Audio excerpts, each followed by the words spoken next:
আপনারা সবাই জানেন যে এই পাড়ায় আমাদের প্রতিবেশী মারা গিয়েছে, কেমন? সেই জন্য আমরা মিছিল এখানে শেষ করছি।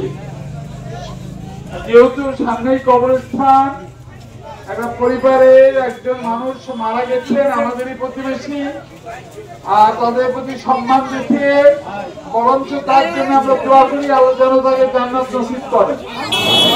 ভাইরা আমার, আজকে আমাদের একটি প্রচার মিছিল ছিল। আমি থাকতে পারিনি, তাকে আমার এক নিকট আত্মীয় জানাজা ছিল মেহেরপুরে।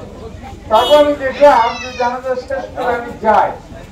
অনেক ভাই বন্ধু এখানে আছেন, হয়তো অনেকেই এই দীর্ঘ পথ আসতে পারেন না, আমি বুঝতে পারছি। কেন আমি ভিডিওতে যেভাবে দেখছিলাম তাতে মনে হচ্ছিল আমার এই মানসিক মধ্যে তবে এই প্রচার মিছিলের মধ্য দিয়ে আমার ভাই বন্ধু মা বোনেরা ধানের শীষে আর তাদেরকে আমাদের যে দোয়া আমরা পৌঁছে দিতে পারলাম। আগামী দিন আরো সুন্দর ভাবে আমরা আমাদের কর্মসূচি করব।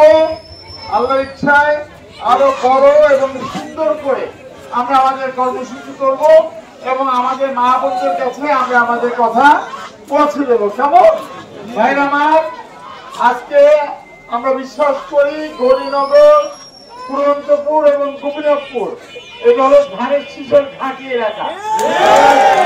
এই অঞ্চলের মানুষ আগামী ধানের শীষের পক্ষে ভোট দিয়েছে। আজকে আমি তাদের ধন্যবাদ জানাই, বেশি কথা বলতে চাই না। সামনে যেহেতু একটি শোকসপ্ত পরিবার আছে, আমি এখানে সবাইকে সালাম জানিয়ে আজকের প্রচারণা, আমাদের ধানের শীষের যে প্রচারণা শেষ করছি। সকলকে ধন্যবাদ। বেগম খালেদা জিয়া জিন্দাবাদ, ভারপ্রাপ্ত চেয়ারম্যান তারেক রহমান জিন্দাবাদ, শহীদ রাষ্ট্রপতি জিয়া রহমান অমর হোক। সকলকে ধন্যবাদ। আল্লাহ হাফেজ।